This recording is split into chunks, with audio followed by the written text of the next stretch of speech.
Welcome to the thrilling world of Security Squawk, where we explore cybersecurity. Guiding you through online threats, we'll aid you in understanding safety protocols and trends. Meet our gurus, Bryan from Exact IT, Reginald from Arc Solvers, and Randy from Tech Rescue. Together, we'll delve into current events and hot cybersecurity topics, helping you comprehend their impact. Stay informed, stay secure. Security Squawk, the business of cybersecurity. Buckle up, let's dive in.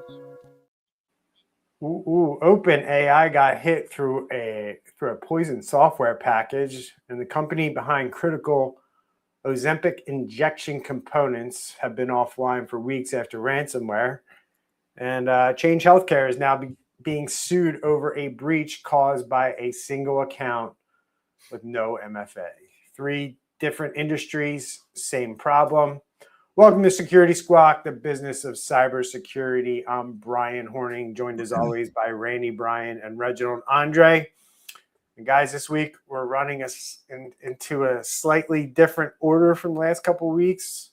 I'm putting Randy at the back of the show this week. He's going to open up the show with a story on how self-propagating worm, the nerd here in me, slipped into one of the most downloaded JavaScript libraries on the planet, and how OpenAI, of all companies, ended up with 2 compromised employees' devices because the attackers were faster than the rollout. Randy, when it comes to a nerd story, I got to leave it to you. So here we go. Take it away. Yeah. So this one was brought to my attention because it does involve OpenAI. OpenAI is the company behind ChatGPT. I'm sure all of our users have heard of that one. And about a week ago or a few days ago, I don't know the exact time, but I have ChatGPT Atlas running on my MacBook, and all of a sudden I got a pop up that it's a virus and it's been deleted. And basically it went away off my machine. And so I'm like, well, what the heck is going on there? And I start digging around a little bit and I find this story. So let me talk a little bit about what happened. So there's an open source library. Open source library, they're basically little programs that all the big programs use. Kind of think of it as like the plumbing in the walls of almost all modern software. So like you need something that pops up and collects a form. Well, there's like 50 little open source libraries. You can choose from one of those. You can pull it in to your program. So this open source library called TanStack basically got attacked. So the attackers in a campaign called the Mini Shy Hulud. Okay, I won't say that again, and don't let your eyes gloss over on this part. But anyway, the attackers went into this open source library and they basically infected it. So it's like going into the supply store and, putting some bad bricks in there that are then later on at a building supply store that later on are used to build a house with. And the house is basically corrupted, if you will, because the bricks were bad. So they stuck this malicious code into this open source library that goes out to millions of apps around the world. And basically what happened was over at OpenAI, they had 2 developers that were using this particular library. Like I said, it's called TanStack. And so they brought the updated TanStack into their probably Codex, which is their programming tool at OpenAI. They brought this infected stack into their stack, and then it deployed malware, and then it went in, and OpenAI has all this software for Macs, right? And it went into there, and it basically made them all bad, if you will. And so now every single Mac OS user that uses any OpenAI apps, like me, I was using Atlas. It got marked as a virus. And I'm like, wow, that's interesting. Why did that happen? Well, that's happening to everybody. It's happening to millions of users. So if you're using the ChatGPT desktop, boom, it's gone. It's been deleted off your machine by Mac, unless you have something turned off. Use the Codex, which is their programming tool. Boom, it's gone. Codex CLI, boom, it's gone. Atlas, which was their browser with ChatGPT built in. It could like go to websites on its own and click around and ask questions. Boom, it's gone. So ChatGPT caught it. They caught it within a few hours. They were able to shut it down. They brought in an outside firm. They got it all fixed and got it all pretty. They said all those apps are now a virus. You must delete them. And then you can go in and you can basically download the new ones. And here's kind of why it matters, y'all. And thanks for sticking with me for this to this point. But why it matters is attackers are now going after the building blocks of like all software in the whole wide world. And one poisoned building block can then get spread to literally millions of software programs within hours. We know that OpenAI was already thinking about this and starting to address this, but this is something, I mentioned it either last week or the week before. We talked a lot about vibe coding. And vibe coding is basically when somebody that's not a programmer sits down with Codex or Claude Code and starts writing code. If you're vibe coding, this is another one of the dangers you can run into, because now by default, your Claude Code is not going to say, oh, let's do something to get secure with this particular library. You know, what you ought to be doing when you bring in those libraries is have Claude Code or Codex or whatever needs to be checking it for updates, needs to be looking for something malicious. What I would suggest is you basically fork over your own version. So you got your own version over here. When they roll out an update, you can have Claude Code go look at the update, make sure it's not malicious, fold it into yours if it's not. That way there's like a level of separation between you and that. But going forward, y'all, this is going to be a big deal. I said it back like 3 years ago when you had the bad guys got into a developer's computer, probably while he was on a smoke break I can't remember. It was one of the RMM tools. Downloaded a backdoor. It went into all the government facilities. It went into Microsoft because of that. Change in your code has to be reviewed, and it needs to be reviewed before any of it goes live. And now with AI, you really don't have an excuse, because it can just be a thing it does that takes like 30 seconds or a minute. But code review is more important now than it ever was, times like 10, because of what's going on with this thing over the last few weeks with these open source libraries. Would love to hear y'all's thoughts on this as well. Hey, Bryan, quick question. Welcome back. So. Go ahead, Andre. Quick question, Bryan. So, excuse me, Randy.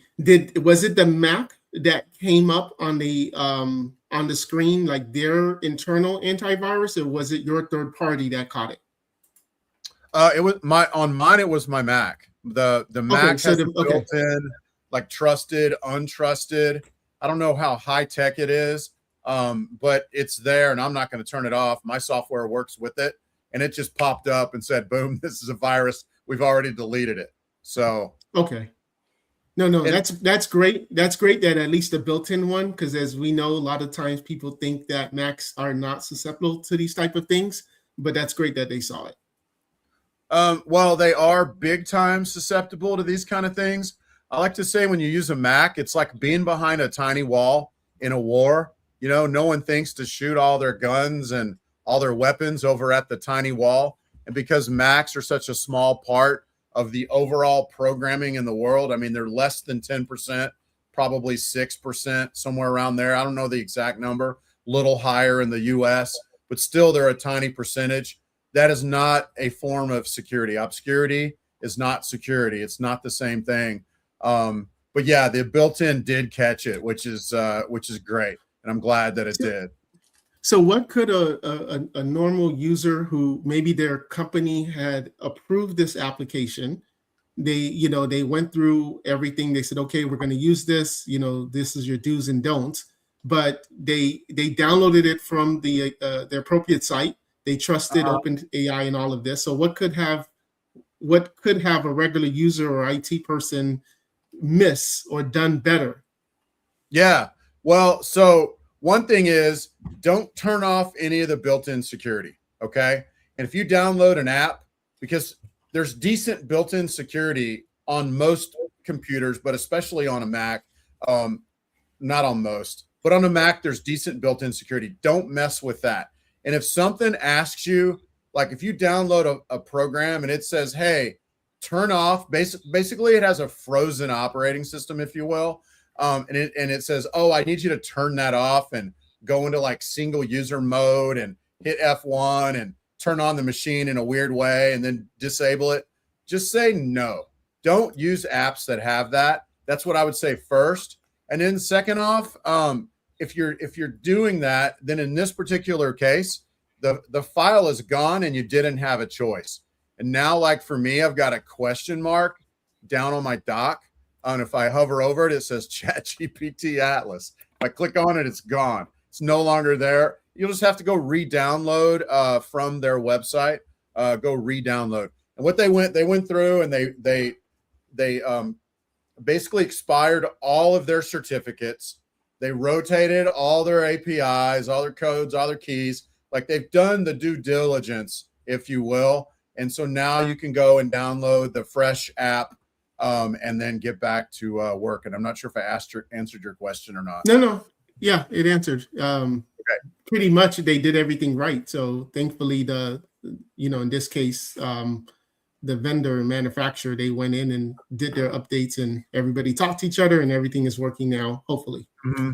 Yeah. And I would think that the control that they're rolling out is, like I mentioned in my segment when I was talking, was building a layer of separation between the Git, which is where the code is, the library or whatever. Usually they're in GitHub or something similar, but building in a level of separation between that and your production. And that's probably what their security controls are doing. Maybe they build their own, and then the AI rolls in the changes after it's examined that they're not malicious. I'm not sure. Or you build your own and just use them from there going forward. That's what I've been trying to do. We'll see about that. But yeah, so that's probably what they're rolling out now. I don't know exactly how, but they did catch it pretty quick. So they probably have some decent security. I would think they would have world-class security, because they're top of the game of a new and upcoming technology that they don't want those secrets. They better not want those secrets getting leaked out. You know what I mean? Yeah. I was just going to kind of highlight that out of your article of one thing that you guys haven't touched on yet is other companies don't do cybersecurity like this company, right? And this company still got popped, right? Yeah. TanStack, their postmortem says that 7 maintainers sharing credentials created multiple attack vectors. That sounds like a small open source project problem, but how many companies out there, guys, have we come across with that have employees, even IT admins? When we do a lot of CMMC related assessment work, we're finding these IT departments, they have teams of 3 or 4 people who share admin credentials or admin passwords across the board. Same router, same M365 tenant, they're using the same global admin, or they all have global admin on their own daily driver accounts. Either one is, you're setting yourself up to become a victim, just like OpenAI did, right?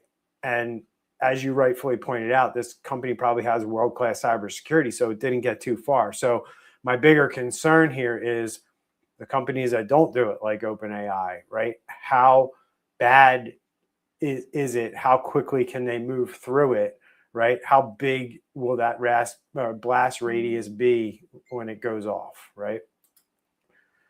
Yep. Any final thoughts there, guys? Well, just that's something we've been saying on this show. I pretty much from day one. It's not a matter of if you're going to have a blast. It's you get attacked, which creates a blast, not in a fun way, but it's a matter. It's not a matter of if, it's a matter of when. And then when it happens, what are you going to have in place that will limit the blast radius?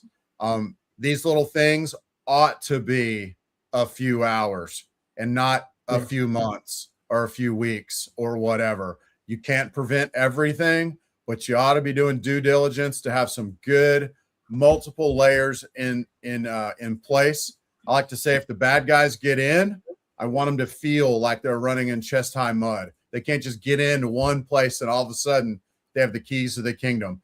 That's back in the day. We used to look at it like a castle with a moat, but once they were in, they could do whatever they want. You can't look at it like that anymore. It's got to be more like an onion with layers. They may get into one of those layers, but every layer ought to be slowing them down. Yeah, this was actually, in a sense, although it was bad PR in the sense of what happened, but it was good PR in the sense that they showed that they were on top of things. Like, we're not talking about this 2 months later to find out that they were stealing all your data, the last 20 things you've been inputting every day and things like that. That's a great point. I think at one point we went through a phase in our show where we talked about remove the shame of reporting your attack. And, maybe these guys kind of handled it in such a way that it does kind of remove the shame. Stuff happens. Possibly. But then they limited the blast radius and it didn't bring down the whole thing. But you got to think those two developers still had access to a lot. You need to limit your developers to just what they're working on. But even in that case, it could be a lot that they're working on. So. All right, cool. So Randy just walked us through what it's like to have trust placed in the software supply chain, as we're seeing businesses do with these AI tools every single day. And this is what happens when one of those weak links break. And this won't be the first time or last time, and it won't be the biggest story by far that we see one of these AI tools causing havoc in a business. So my story takes us to that exact same question, but it moves us from the code or the code of OpenAI to the physical world, from keys to your cloud to the rubber stopper on the syringe that delivers your flu shot. And that's what we're going to talk about today, guys. I want to introduce you to this company called West Pharmaceutical Services. They're headquartered right down the road from me in Exton, Pennsylvania, beautiful Exton, Pennsylvania. They were founded in 1923, gentlemen. Over 10,800 employees, 50 global sites, $3 billion in revenue last year. Sounds like they should have a pretty decent cybersecurity budget, wouldn't you think? And also listed in the S&P 500. And I bet money that 90% of the business owners listening to this show right now have never heard this company before. But here's what West Pharmaceutical actually does, guys. They make those little rubber stoppers, the vial seals, and the syringe plungers, and auto injector components for roughly 43 billion injectable drug deliveries every single year. So if you've ever gotten a flu shot, there's a very good chance that a West component was inside that vial. If you've ever taken an insulin pen, a West part was probably in that. If you know someone who's on Ozempic or Wegovy, West is almost certainly inside that package. They are one of these companies, the silent backbone of the global injectable drug supply industry. And on May 4th, 2026, West detected an intrusion on its global network. They activated incident response, and they did something most companies talk about doing, but very few actually have the guts to pull the trigger on. They took their systems offline globally, worldwide. By May 7th, they had determined that the attack was material under SEC rules. And on May 12th, they filed that famous 8K with SEC confirming that attackers have both stolen data and deployed file encrypting ransomware across their network. They engaged the big guys, Palo Alto, Unit 42. They notified law enforcement. And as of May 13th, manufacturing, shipping, and receiving have only restarted at some sites. 2 weeks in, guys, some sites. So here's what I want every business owner listening to pay attention to, guys, because West doesn't sell to consumers, right? West sells to pharma giants. Their customers are Pfizer, Eli Lilly, Novo Nordisk. So if West factories are slowed down, the downstream effect is drug shortages, missed shipments, and contract penalties, and ultimately patients who don't get their medications on time or got to pay more for it. We know how this game's played out a million times, right? Henry Schein attack in 2023 cost an estimated $400 million in lost sales, right? Pharma manufacturing ransomware events historically run $50 to $200 million in direct costs before insurance even gets involved. So I want to wrap up here, guys, and I want everyone to sit with this number, 8 days, right? That's how long it took West to go from initial intrusion on May 4th to filing an 8K with the SEC on May 12th. New SEC cyber disclosure rules give public companies 4 business days to disclose a material breach. West used that time they had to investigate, scope, and engage Unit 42, and they still filed inside that window. That is the new normal.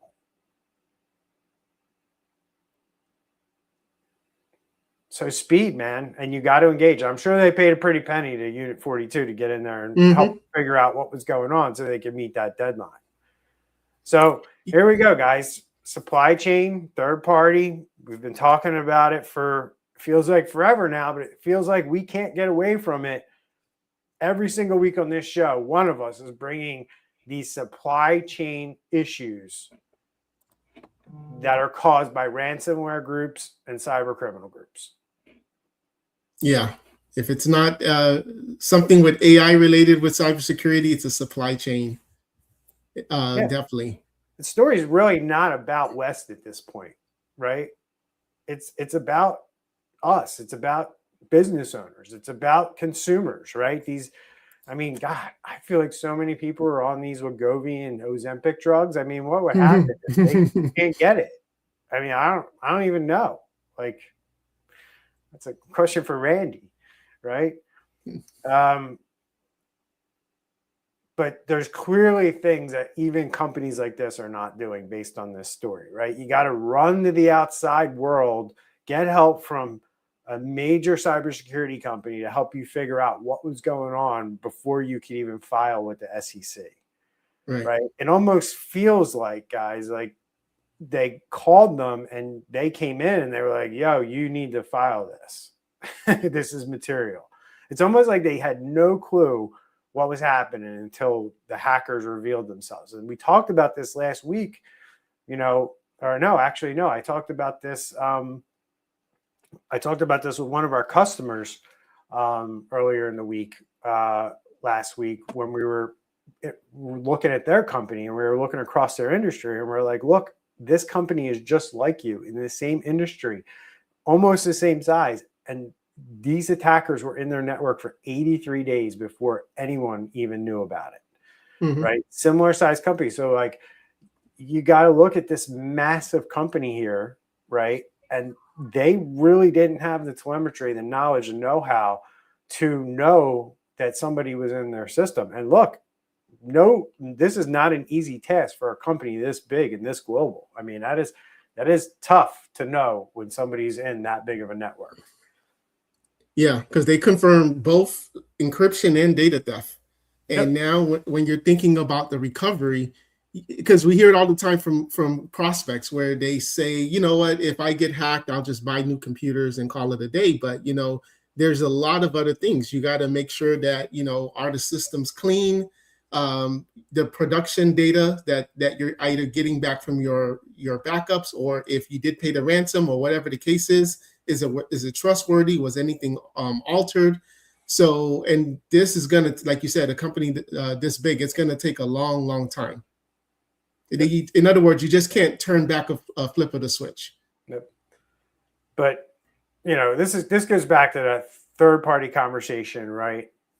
Every company, as Randy talked about, layers, right? This is another layer that we are not focusing enough time, energy, or importance on. And that is your third-party risk. Just because you pay somebody, just because you write them a check, doesn't absolve you of the risk that it has to your business if that service can no longer provide its services or products to you. In this case, a product. If it can't provide those plungers, what do these drug companies do, right? We've seen this play out in service sector. If your payroll company gets hacked and they're down for months and months and you can't pay your people, what are you going to do? What's your backup plan? It's not, in a lot of cases, it's not the end of the world. But if you don't think about it ahead of time and you don't put a plan in place to have a backup system, a resilient system, you're going to find yourself standing around one day going, oh, that company got hacked and now it's impacting our business. We can't do business because of it. Mm-hmm. Randy, you're muted. Randy, you're muted. Wow. So I can't find anything about the bad guys here. And often the silence means a ransom was paid. I'm looking at their language, the SEC language. We have taken steps intended to mitigate the risk of dissemination of the exfiltrated data. Mm-hmm. Did they just pay the ransom? I mean, that is, in my opinion, that is language congruent with language that we see all the time now when these companies pay the ransom. That's what it At this looks size, like. you have to, man. To get back operational. Like, guys, remember last week we talked about what was that school breach that we just had? Campus. Yeah. Yeah, those guys came out like, I don't remember how they said it, but it didn't sound like it was a bad thing that they paid the ransom. It sounded like, right. We negotiated this and we're moving on. Hey, everybody. Right. That's how I read it. Mm-hmm. So, all right, let me slip down here. Andre, you're up, buddy. You ready, sir? I'm up. Yeah. If Cool. you guys remember, go ahead. Yeah, I remember. Oh, I'll never forget this one. But, I think your story kind of closes the loop on this whole kind of conversation that Randy and I started. This is the tail end of it, right? And and I don't think this is going to end for years for this company, right? But the legal and financial bills are adding up for Change Healthcare and United Healthcare, who got hacked 2 years ago. So, Andre, take it away. All right. So what we have is Change Healthcare, which is owned by United Health Group. And many people never heard of Change Healthcare before this happened a couple of years ago. And they basically processed medical claims, prescriptions, payments, and insurance transactions for doctors' offices, providers, insurers. So they are like a big, I think someone used the word plumbing, right? So they're the big financial plumbing and kind of like the software that a lot of these medical places would use. So we have a company called Avesis, which is a vision, dental, and hearing benefits management company. And they were part of this breach with Change Healthcare. So now their insurance company, Avesis Insurance Company, which is called Allied World Insurance, they've paid out more than $1 million in damages related to the disruption caused by the Change Healthcare ransomware attack. And now what we see is that the insurance company paid their client, and now the insurance company is now going back to the person that caused it, in this case, Change Healthcare, and now trying to claw back that money, saying, hey, you owe us because we paid our customers' losses, and we want reimbursement because we believe that you caused the damage. So it's very similar in the car insurance world where, an accident happens and it's someone else's fault, your insurance will go ahead and dish things out, but now they're going to go back.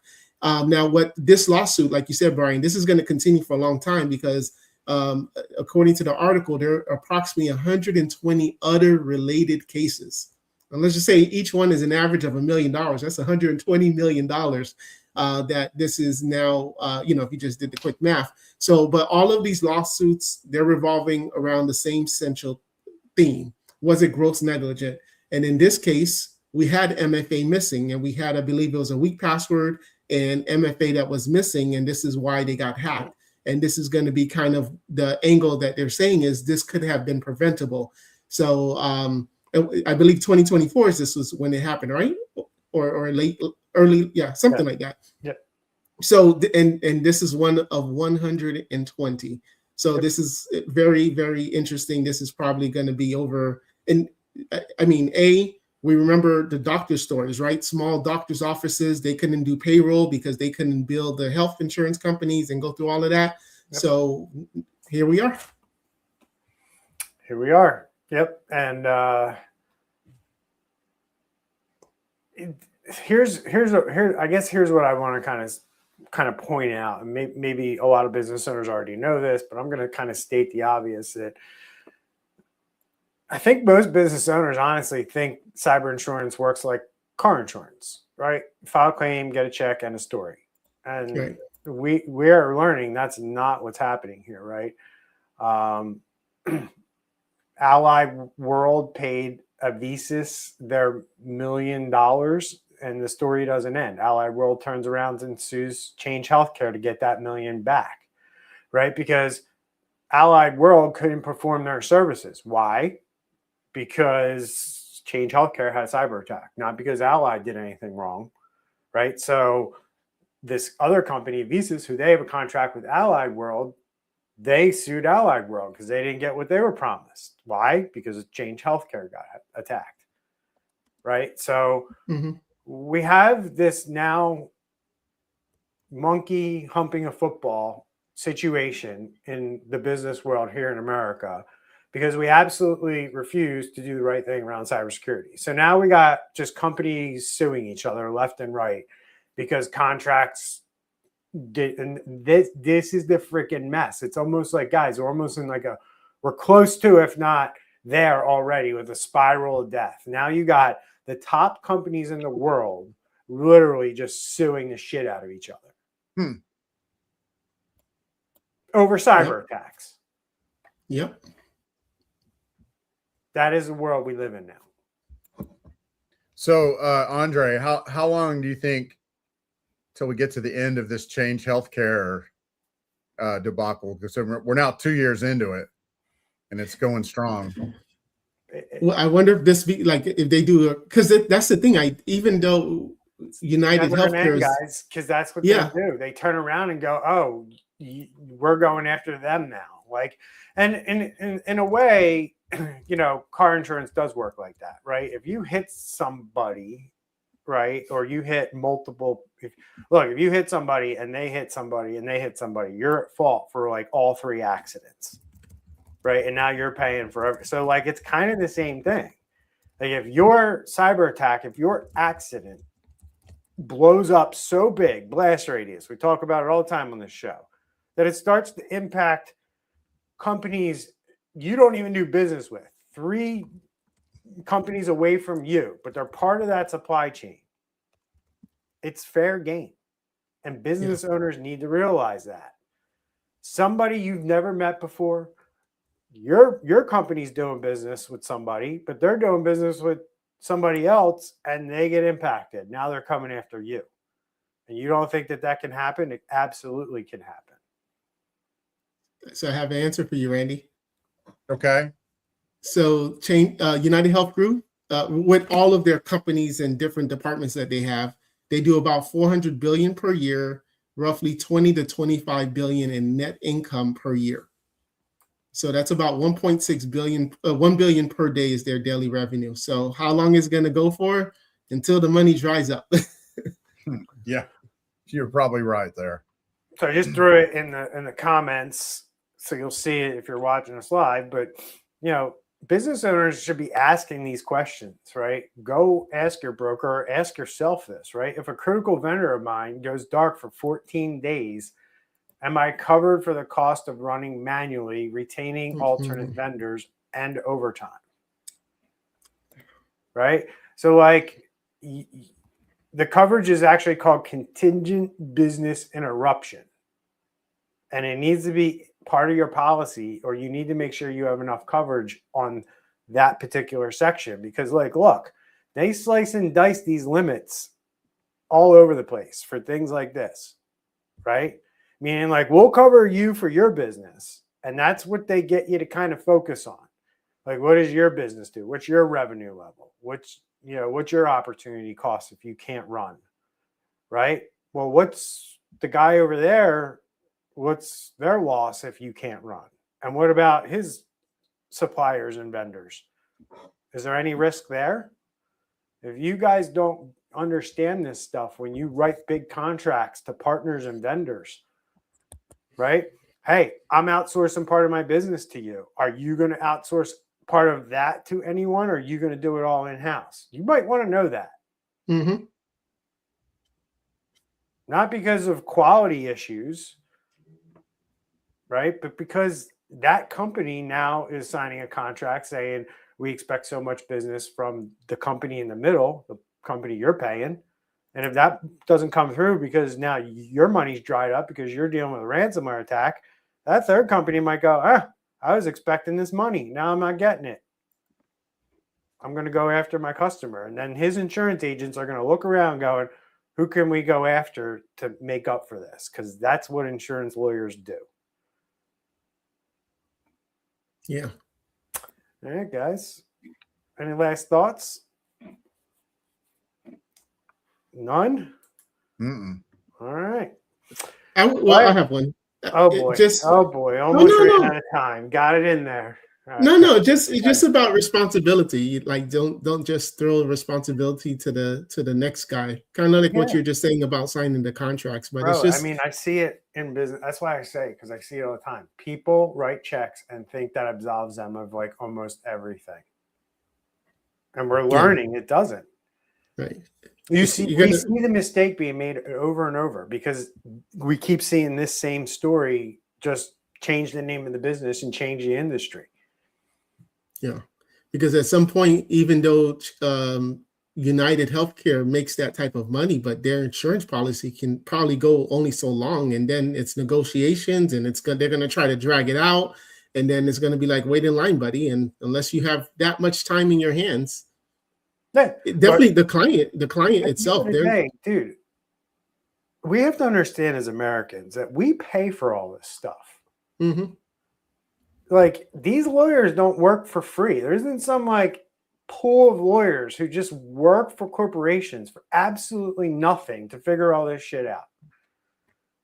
It's why our system and our insurance and everything costs as much as it does, because we have to pay all these lawyers to do all this dumb shit because we don't do stuff right up front. Right. And I'll apply that to more than just cybersecurity. But at the end of the day, it's the same problem. Now, I don't know if it's a big game because people need to make money, or we just are that stupid that we just refuse to do the right thing and can't see it's a lot cheaper to do it this way than to do it the way we've been doing it for the last 15, 20 years. Mm-hmm. But this is the world we live in, and people don't understand it. Your health insurance premiums are going to go up because there's lawyers battling this shit out in courtrooms every single day between companies that can't get their cybersecurity right. If you don't think your Ozempic and your Wegovy is going to cost more, how do you think West Healthcare is going to pay for this? Right.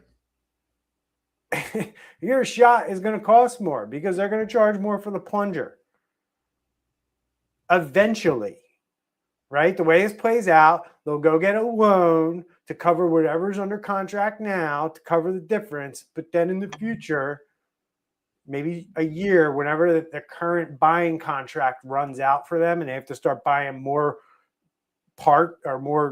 resources to make those plungers, then your price is going to go up. Yep. That's how it works out. So it takes a while for this to kind of flow through and trickle through the system, right? And I see prices going up on everything everywhere. So we don't need this. And I've always said, go back to the show 4 or 5 years ago. I've always said cyber crime, if we don't get this right, will be something that adds to inflation. Well, here you go. Not ransomware payments, all the BS that comes around it. Yep. All right, guys. Randy, you open up the show with a worm that slid into 42 software packages in 6 minutes and ended up on 2 laptops at one of the most security conscious companies in the world. And I talked about a Pennsylvania manufacturer most people never heard of, but rubber stoppers are probably in every Ozempic injection and every flu shot in the United States, taken offline globally by ransomware for 2 weeks and counting.